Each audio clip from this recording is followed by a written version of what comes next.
A conversa de hoje é sobre arrependimento. Então, eu pensei num exemplo.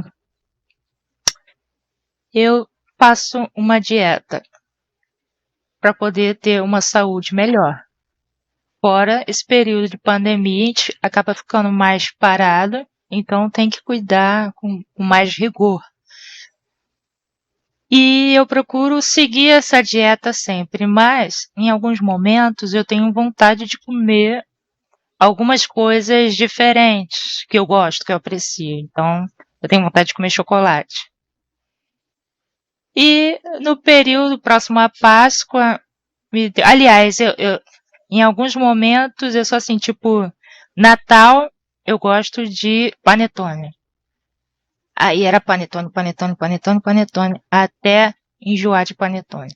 E perto da Páscoa foi chocolate, barra de chocolate. Então, sempre quando eu ia fazer compra, eu queria comer uma barra de chocolate. Só que depois que eu comia, vinha aquela... Não, eu não comia a barra inteira de uma vez, mas... às vezes sim. Ao longo do dia. Bem, depois que eu comia, vinha aquela dor na consciência. Eu não deveria ter feito isso. Isso não vai me fazer bem. Então, analisando sobre essa dor na consciência, isso é arrependimento ou remorso? Vamos conferir.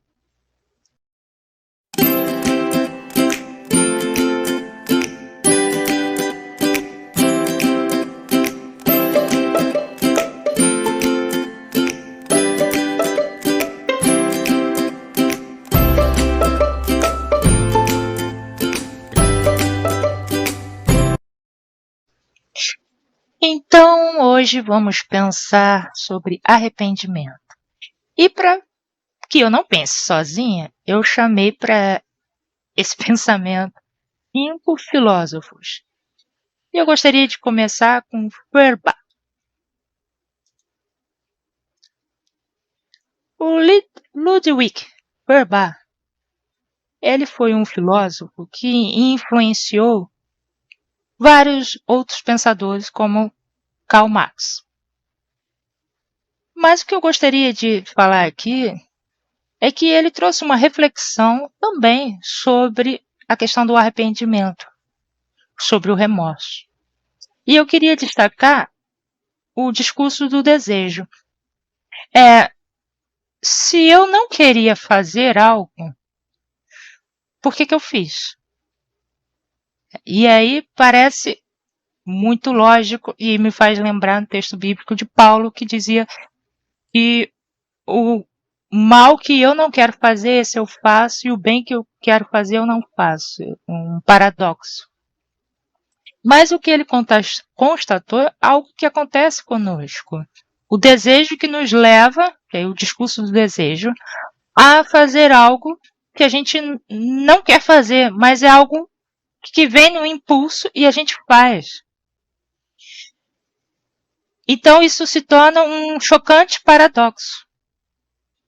O homem, ele quer ser livre e incondicional. E ele acredita que é. Mas o homem não é tão livre assim. Vamos então a um pouquinho de outro filósofo, aqui que é o Schopenhauer, Arthur Schopenhauer. Ele acreditava na imutabilidade do ser. Ou seja, o homem ele tem um caráter que é constituído, ele tem a sua criação, isso influencia, mas é algo inato e que não pode ser mudado. Então, se uma pessoa vai ser um mau caráter, ele realmente vai ser um mau caráter e não tem como mudar isso. Mais uma vez, isso concorda um pouco com Feuerbach, que nenhuma ação seria possível sem a vontade. Você comete algo porque você teve vontade de fazer aquilo. Ao menos que seja obrigado, lógico. O conhecimento sozinho não teria poder, afinal, segundo Schopenhauer, o erro também pode surgir da precipitação da vontade que interrompe o exame do intelecto. Revoga-se a decisão e reduz o primeiro ao seu escravo, incapaz de opor-se a ele. Então, naquele momento, isso e o que vem na minha mente não sai instantaneamente a palavra tentação. Como no caso que eu fiz a abertura falando do chocolate, e depois eu vou falar sobre as estratégias para resistir.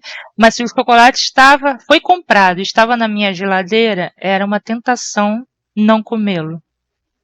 Como não como, como não como. Eu quis comer.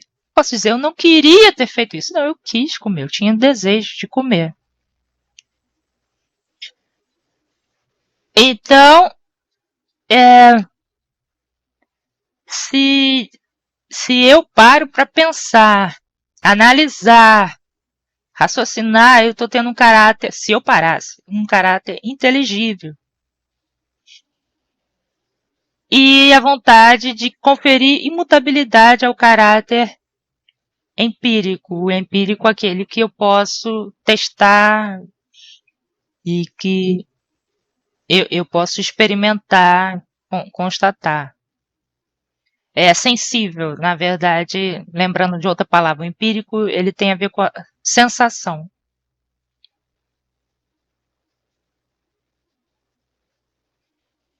Até que ponto o termo inato fazia sentido no que se refere ao caráter empírico, que é aquele da sensação, aquele que acho que está nesse inato aqui correspondendo à questão do instintivo. Na perspectiva do mundo, como será a representação da distinção entre as duas esferas, assume ainda mais importância e explica o espaço atribuído ao caráter adquirido, formado ao longo do tempo. E que eu vou, ao longo do tempo, aprendendo com o convívio social, falando de forma geral, o que é permitido e o que não é permitido em nossa sociedade. E aí vai moldando nosso caráter.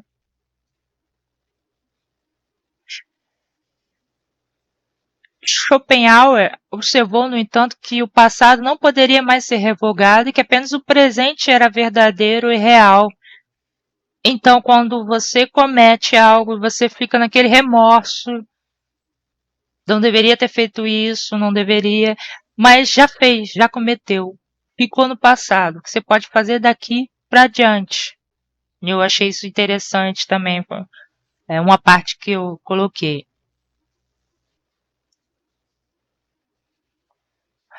Immanuel Kant, sobre o arrependimento, ele tinha um conceito que é o juiz interno, que todo ser humano tem esse juiz interno.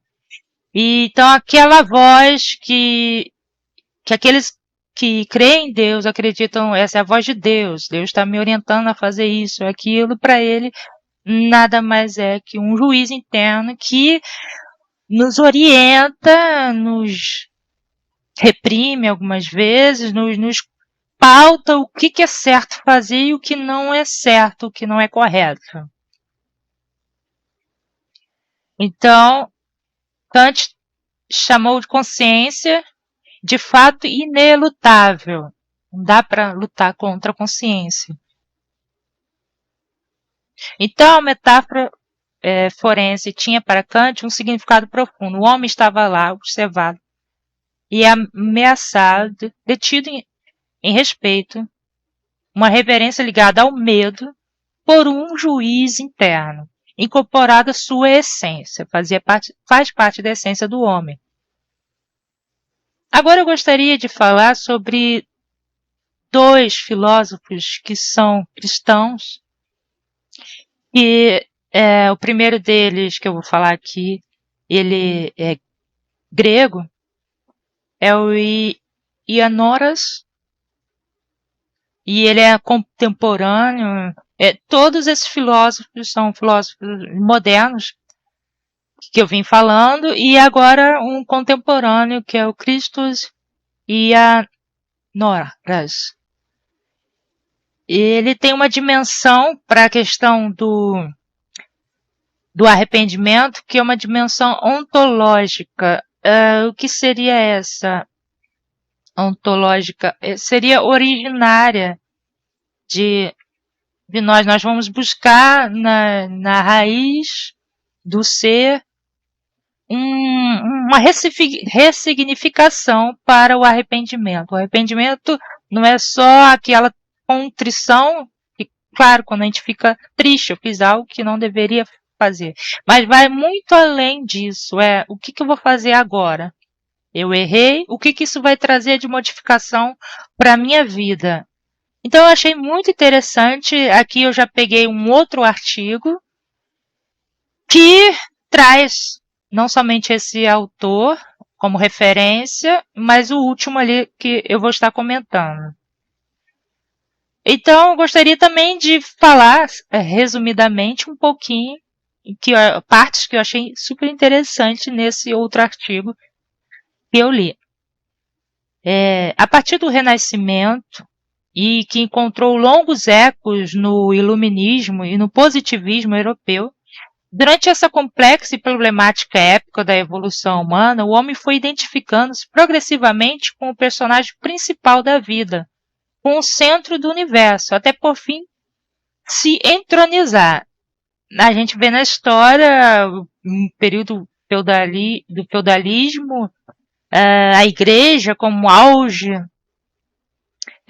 de dominação no mundo, onde o Estado não era laico, mas tinha então uma grande influência da igreja em toda a esfera da vida de uma pessoa. E, inclusive, na ciência, na economia, em tudo. E nesse período do Renascimento, do positivismo, houve uma tentativa totalmente ao contrário. Não, vamos deixar a religião de lado, o homem tem que ser autônomo, o homem ele é senhor de si e ele quando ele se torna senhor de si, ele vai trazer o progresso ao mundo, porque a religião só veio atrapalhar. Então, deixa Deus de lado, Deus não é mais importante para o homem, e sim o homem em si. Ele, inclusive, pode ser o seu Deus. Então, esse era o pensamento, e o pensamento positivista. E realmente foi uma época de efervescência científica e de aumento do conhecimento em várias áreas no mundo. Conhecer tornou-se o primeiro passo para que esse projeto de autossuficiência humana pudesse ser concretizado. Então, eu também achei interessante falar aqui que há um paradigma do homem fechado, aberto a certas dimensões de si mesmo, a própria subjetividade, mas ainda brindado ao outro constitutivo. Ele se acha aberto, uma pessoa aberta para o mundo, para o novo, para as descobertas, mas no fundo ele é fechado para o outro constitutivo. Quem é esse outro? É o que, caminhando para o final dessa conversa, a gente vai chegar à conclusão. Quem é o outro? Que o homem se fechou. Então, o Christos Ioannoras, ele é um filósofo, ele é teólogo cristão ortodoxo. E para os ortodoxos, e aí eu não tinha falado antes, para eles é muito importante essa ontogenia que traz transformação no arrependimento, como objeto de transformação. E me parece que, por muito tempo, hoje a gente já pensa diferente, mas os cristãos ocidentais pensavam e tratavam muito o arrependimento como um juízo, como você fez algo errado, e algo muito mais condenatório do que transformador. E eu prefiro muito mais essa visão transformadora que introduz aqui o que eu queria falar sobre uma palavra que se chama metanoia. Em grego, metanoia, que é arrependimento em grego, mas tem uma conotação, um significado muito maior. E aí eu falo sobre o último filósofo aqui que eu chamei para pensarmos juntos, que é o Sergei Horuti, que ele é russo, também contemporâneo, filósofo contemporâneo e cristão ortodoxo. E ele vem com esse pensamento sobre o arrependimento no sentido de metanoia, como a gente vem falando. Então, a metanoia significa mudança de pensamento, mudança de mente, de mentalidade. E então, não é só a questão de se entristecer e, puxa, eu me arrependi. Não, através desse entristecimento, através desse erro que eu cometi, eu vou aprender. Eu vou tirar uma lição de vida, eu vou sendo modificado aos poucos. Ele não acreditava, esse filósofo não acredita que é uma modificação radical de uma hora para outra. Você se transforma em um outro ser. Aos poucos isso vai mudando. Se você se abre ao arrependimento, você vai mudando. Fiz várias anotações, eu tenho também um trecho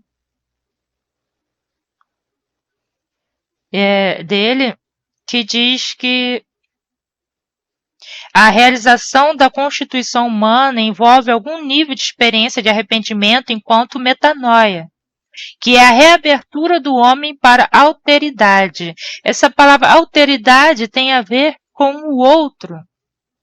Lembra que eu falei do outro, que o homem se fechou para o outro, e esse outro são outros seres humanos, o outro com O maiúsculo, que seria abertura para Deus, para um ser superior que está acima da minha pessoa, que está acima de todo o universo, que a gente não vê, mas a gente reconhece que ele existe e que ele pode transformar a minha vida. Então,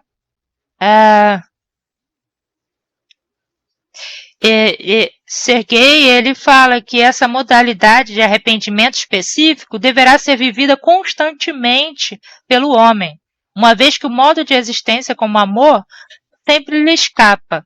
E se a gente fosse perfeito, perfeição seria... Pensa bem, né? Se você é um ser perfeito, se nós fôssemos, nós agiríamos em amor o tempo todo, porque o amor é perfeito. Mas como nós não somos perfeitos, nós agredimos as pessoas. E aí está o erro, porque afinal, o que é errar? O que é ter um mau comportamento, ou seja o que for, que nos faz nos arrepender? Não sei se eu estou sendo clara, se estou conseguindo te atingir com isso. Fiquei, na verdade, várias semanas lendo e preparando, pensando como que eu posso falar sobre arrependimento e de uma forma diferente. E, como eu falei, depois eu vou deixar os 2 artigos, acho que é interessante quem assistiu o vídeo, que leia, porque gostei muito, muito bom esses artigos. Mas como eu não posso me prolongar, eu não posso falar muito sobre isso, prolongar aqui no texto. Mas quando... uma outra frase aqui que eu tinha notado sobre Ioannoras, o filósofo grego, que a noção de pecado está justamente na tentativa humana de viver a existência como um engano. Ou seja, para fora da relação com seu Criador, para fora do modo de existência pelo qual a Trindade atualiza sua vida, entre parênteses, amor, atualiza sua vida, amor, porque Deus é amor. Então, o homem, ele passa a caminhar uma vida distorcida, uma vida que não reconhece Deus em si. E aí ele coloca, e o pecado, uma tradução do pecado, o que que é pecar? Uma tradução do pecado é errar o alvo. Eu fico imaginando alguém com um dardo na mão, tem um alvo, mas você não consegue alcançar aquele alvo. Você atira em direções que não alcançam. Pecar é errar o alvo. E qual é o alvo? Mas o homem tem a liberdade de escolher crer ou não, de achar que tudo é um acaso, que o acaso organizou tudo muito perfeito. E quando você estuda minuciosamente, quando você começa a entrar em contato com ciência, você pensa como o acaso. Mas alguém muito estudioso pode dizer, não, é o acaso e pronto. Isso é ter fé também. O ateu tem fé. Dizer com fé, Deus não existe. Mas não estamos falando sobre isso, estamos falando sobre arrependimento e mudança de vida. Metanoia é você estava caminhando numa direção e você passa a caminhar em outra e aos poucos vai sendo transformado. Há muitos exemplos de transformação na própria Bíblia. Pedro, Paulo. E para finalizar aqui, eu deixei como fundamento bíblico o Evangelho segundo Marcos, narrativa de Marcos, sobre o início do ministério de Jesus, que está aqui no capítulo 1, versículos 14 e 15. Vamos lá. Um momento, vamos lá.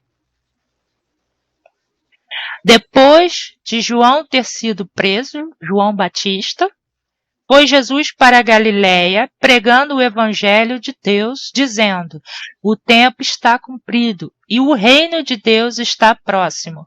Arrependei-vos e crede no evangelho.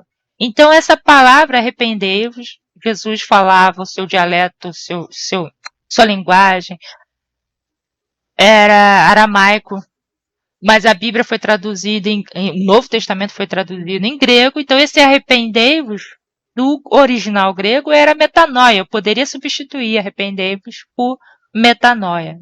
Então, metanoia. E crede no Evangelho. Né? Tenham mudança de mente. Mudem a mente de vocês. E crede no Evangelho. O que é o Evangelho? Do grego, o Evangelho é uma mensagem de boas novas. Jesus vinha trazendo boas novas. Aquela sociedade, sacerdotes, os fariseus, os sacerdotes judeus, tinham uma série de leis, de procedimentos, de moral e de coisas que seriam um conjunto de ética e que o homem não podia fazer isso, não podia fazer aquilo, não podia aquilo, ou tinha que cumprir isso e aquilo, que cada vez ficava mais difícil seguir. E o homem sempre se sentia pesado em pecado. E tinha, para poder se ver livre do pecado, tinha que, no templo, apresentar um animal para sacrifício. Era assim. Mas Jesus veio e ele já tinha sido prometido. Os profetas que profetizaram que o Messias viria, que ele seria da tribo de Davi e que ele viria restaurar todas as coisas. Jesus veio, ele se cumpriu.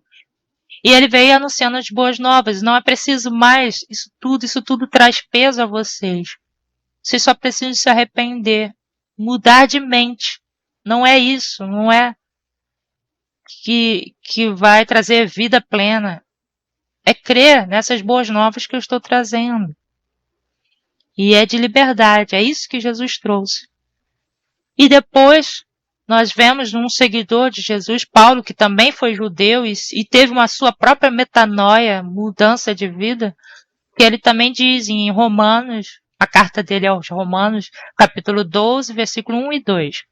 Rogo-vos, pois, irmãos, pelas misericórdias de Deus, que apresentei o vosso corpo por sacrifício vivo, santo e agradável a Deus, que é o vosso culto racional. E não vos conformeis com esse século, mas transformai-vos pela renovação da vossa mente, metanoia, para que experimenteis qual seja a boa, agradável, perfeita vontade de Deus.